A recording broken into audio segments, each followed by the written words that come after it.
celebrating his 200th anniversary of being a piano manufacturer. At this current time, yes, thank you, Mr. Chickering. Somewhere up there, he's watching us, and he's very happy that he's remembered.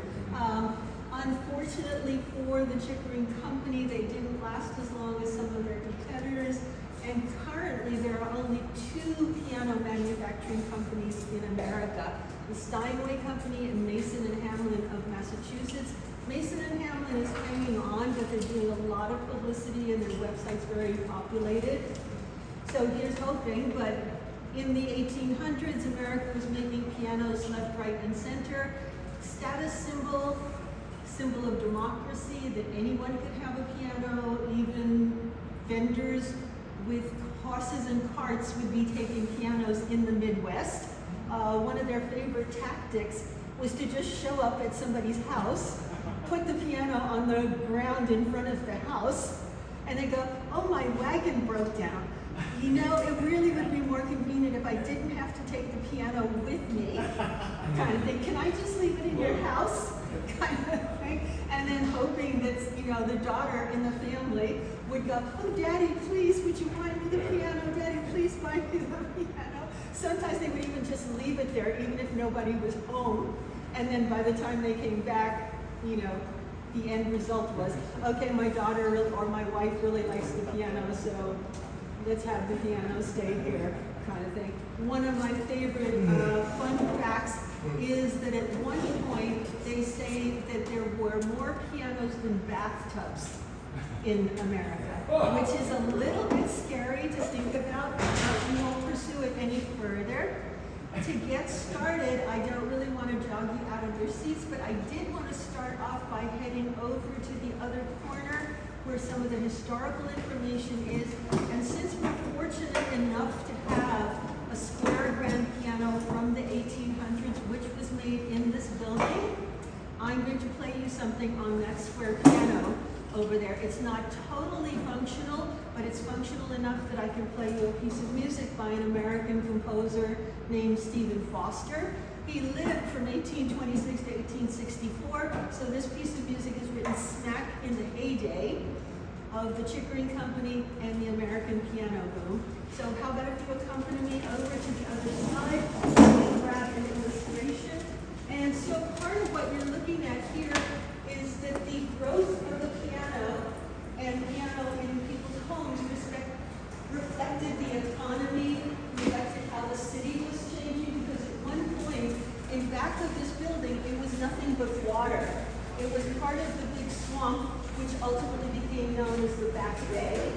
And there were railroad lines in the back of the factory, so that after they brought all the wood in, fixed all the different moving parts of the piano, they would take it up to the 5th floor where there was the great ventilation to help with the drying of the wood and the varnish.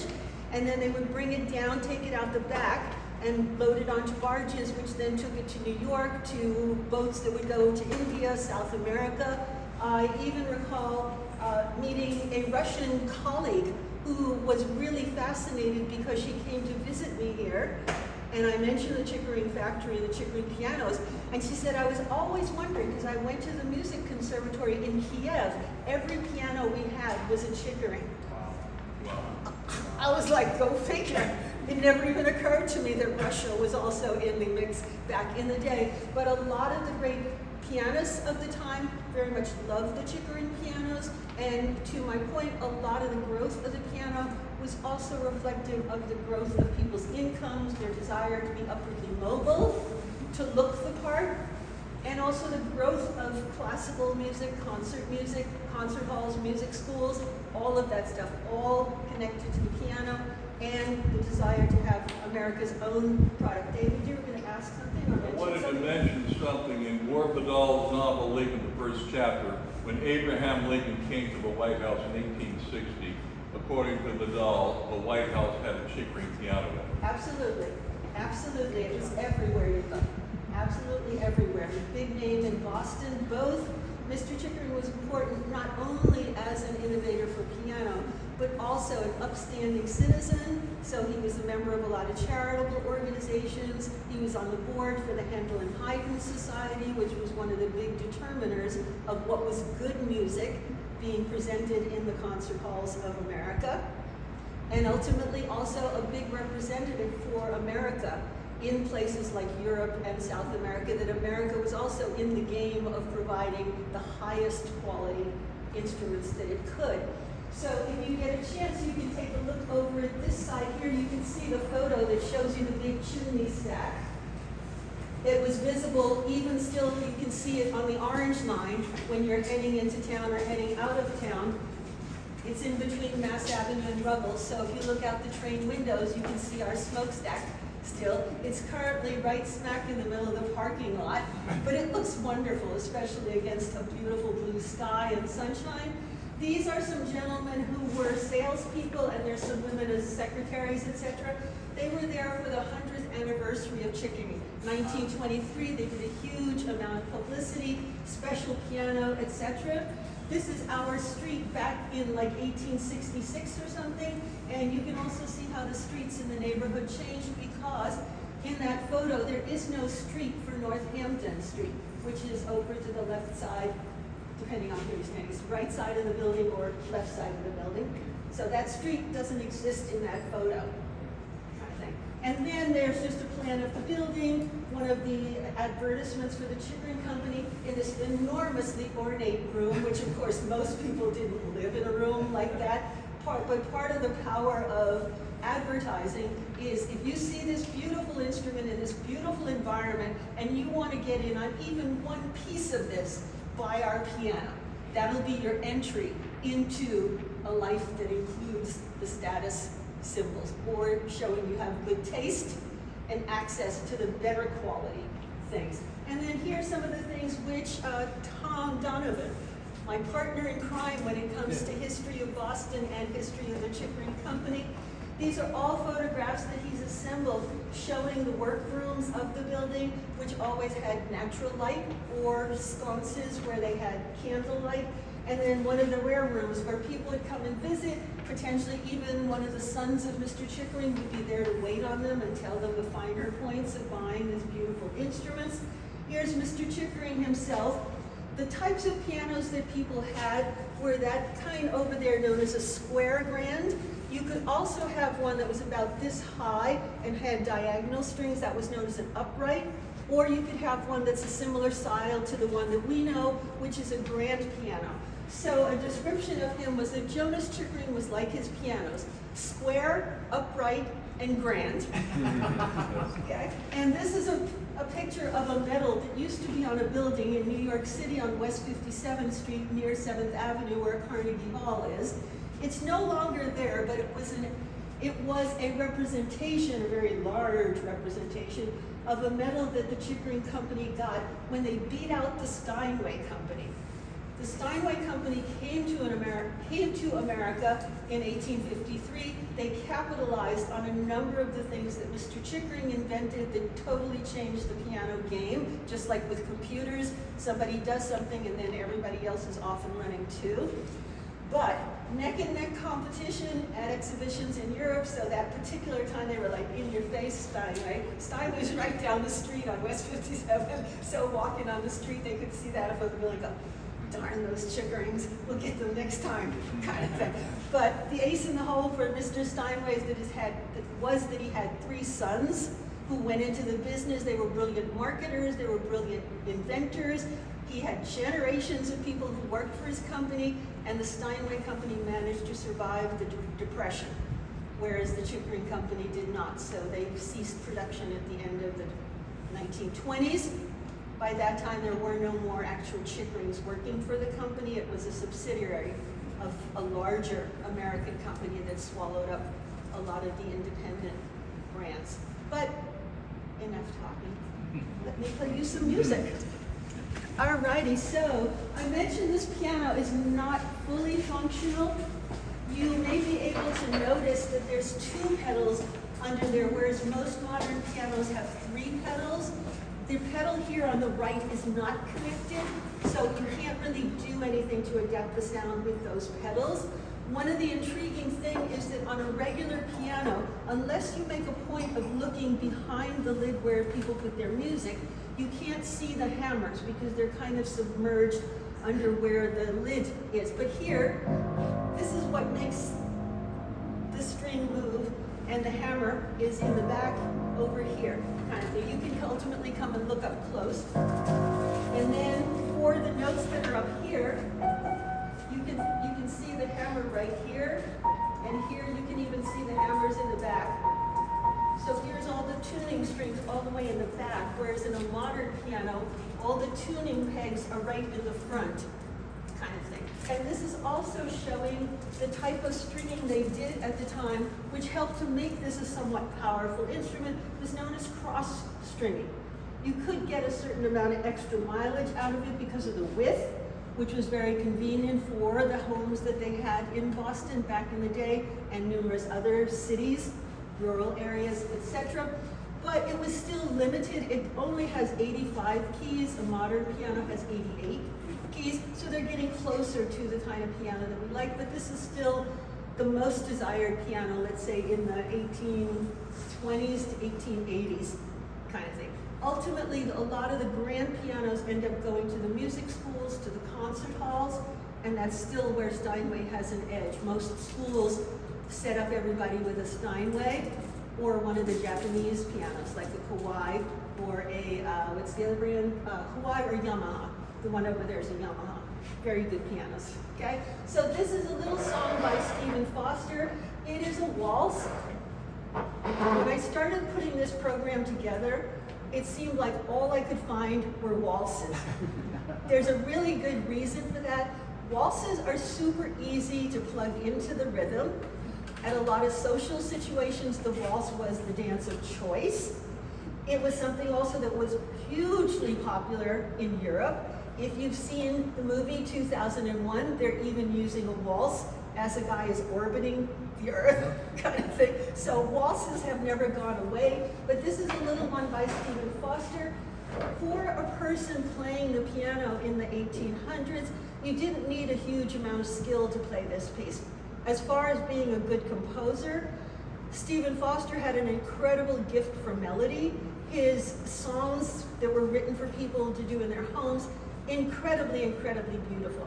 Sad thing, he did not really develop as a composer. So that here, this is very rudimentary harmony. I think there's only 2 places where the chords change from their very predictable direction. So this is something called the Tioga Waltz, and it was written in 1841.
which have a wonderfully cool feeling to them. They're very nice and thin, but you can see from their coloring that they're still kind of an organic material versus a modern piano where all the keys will be screamingly white, like a brand new set of teeth. But, you know, we can't really change what they were using back in the day, so it's very much an improvement that we change direction and we're not going after material from organic beings. Sadly, that did not stop the poaching in general, but we're hopeful for the future. So if you could head over to the other side of the room, I'll introduce you to some other music. I will also take my sweater off because it's getting warm. And we're working hard. Yeah, I didn't remember what it's talking about.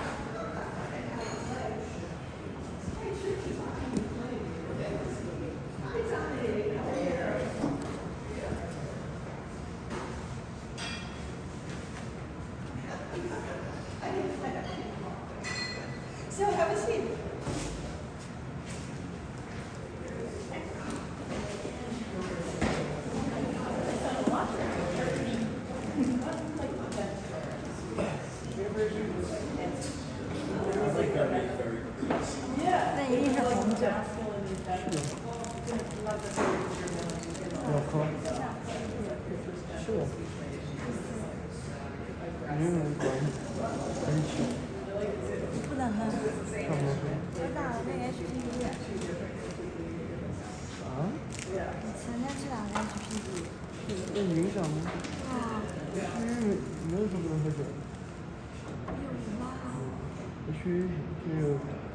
It's really cool looking. That's one of the things that Mr. Chickering is famous for, what's known as the cast iron frame.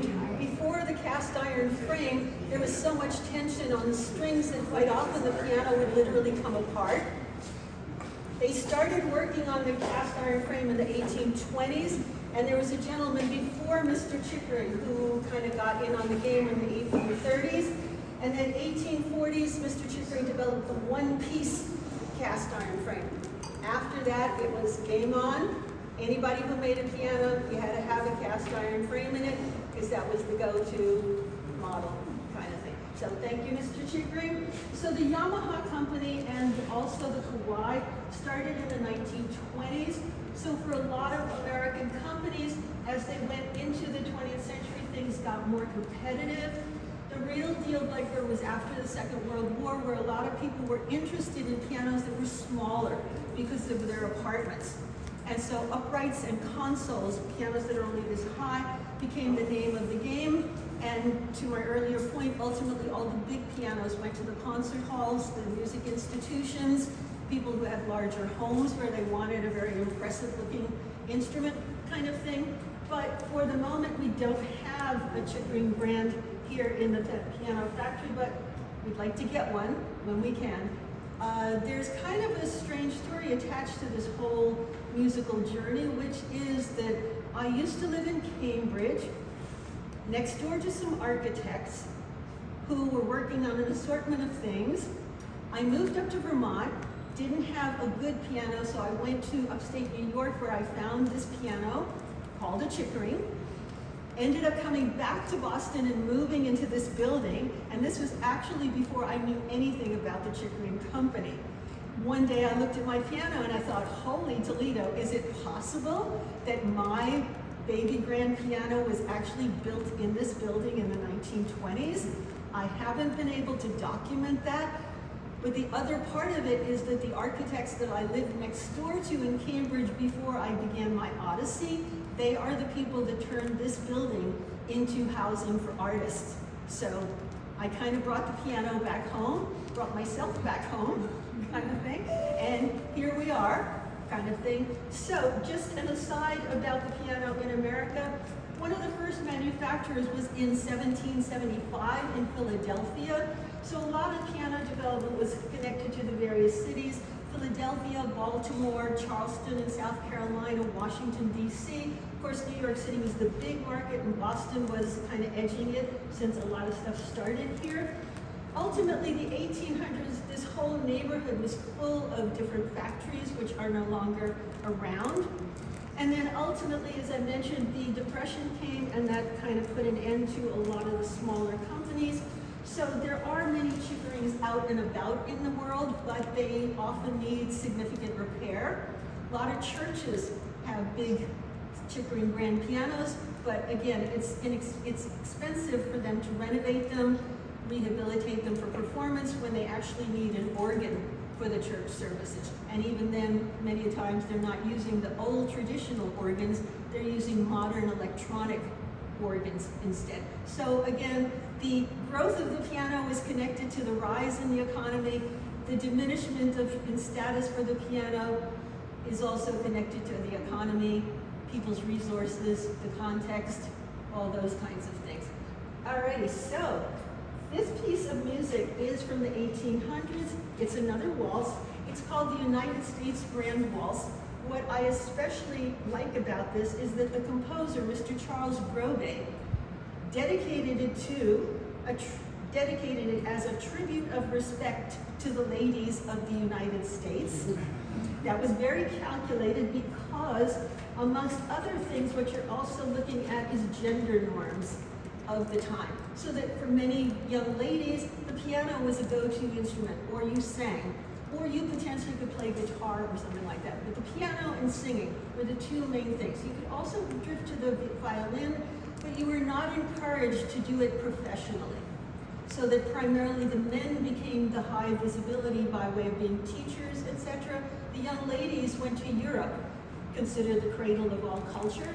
They went to Germany and they studied with famous people. They met the famous Hungarian composer Franz Liszt, and they could say, oh, I saw him and the master told me things to do, etc. And then they'd come back very cultured and then get married and become housewives.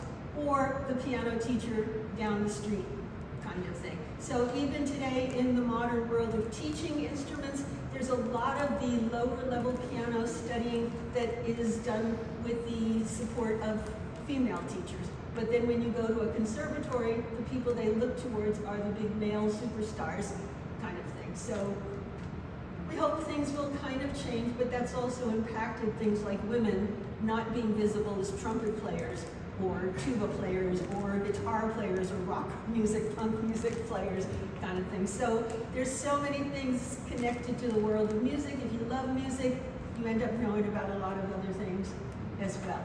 Okay, so after a lot of talking, let's see if I can still play. All right, so this is Mr. Grobe's United States Grand Waltz. Okay.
started with the Stephen Foster because that's one of the earliest things in my collection.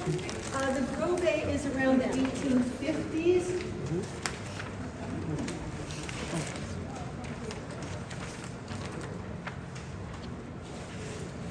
And the big guy in the American piano world was a gentleman named Louis Moreau Gottschalk from New Orleans.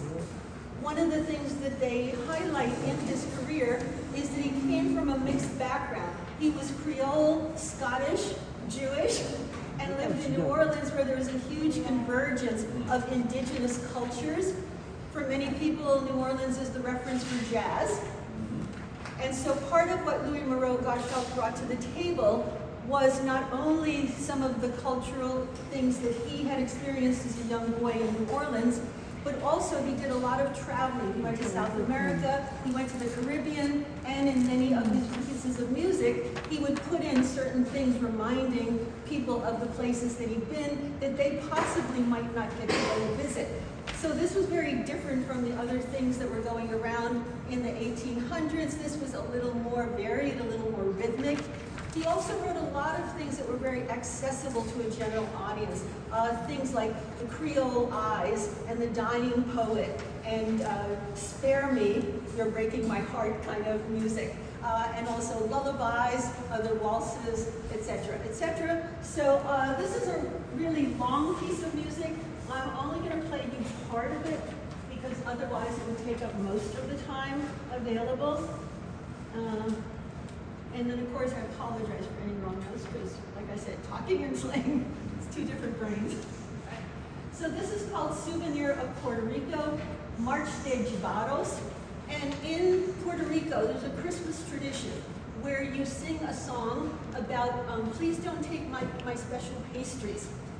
It's a very lighthearted song. People sing it as they go around the streets at Christmas time. But in the way that Mr. Gottschalk presents it, it starts off at the beginning at this semi kind of menacing or exotic kind of flavor thing. And then it gets quite elaborate. So as I said, I'm not going to play all of it because it's really, really long. A lot of his music doesn't get played these days, partially because of that, because it does kind of go on and on and on. So here's a little bit of Souvenir of Puerto Rico.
called To a Wild Rose. And this is by a composer from the late 1800s. He was in the same time period as a group of composers called Boston Six, because they all worked here in the New England area. Some of them taught at Harvard. One of them, Horatio Parker, taught at Yale University in Connecticut, New Haven, Connecticut, yes, okay? And then one of them, Arthur Foote, he was the first American to get a degree in the United States, a master's in music. Instead of getting his degree from Europe, he got it here in America, homegrown kind of product.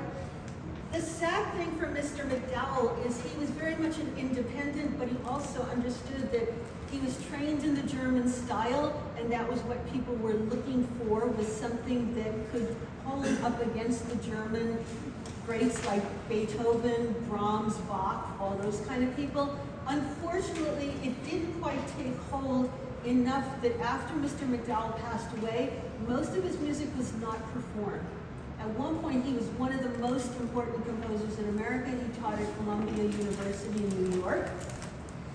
But the piece of music that has survived is one of the pieces in a collection called Woodland Sketches. The average pianist very much liked these small pieces, 2 pages long, 3 pages long. That is it. Nice programmatic titles, like From an Indian Lodge, or Down by the Lake, or whatever. They used to call them fruits and flowers kinds of songs. This one is called To a Wild Rose, and amongst the things I have that have survived, this is my very, very first copy of To a Wild Rose. I played this when I was 7. Back in the day, it cost 35 cents. And somehow it's survived a lifetime of traveling. Anytime I think of this piece, I always think of this picture, because when I was younger, I really loved this sheet music cover kind of thing. So I'm glad I still have it, and I wanted to introduce you to a Wild Rose. Not the most elaborate piece, but it has a certain simple charm, which is part of what makes the music of the 1800s still attractive to people.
Edmund McDowell, there's a McDowell colony up in New Hampshire. Yep. Is that named after him? Yes, it is. Part of why it's there and part of why it's named after him is he had a really unfortunate accident in New York. He got hit by a horse and hansom cab, and he had practically a nervous breakdown. So he would regularly go to New Hampshire to kind of get peace and quiet and regroup. He loved to go out and paint.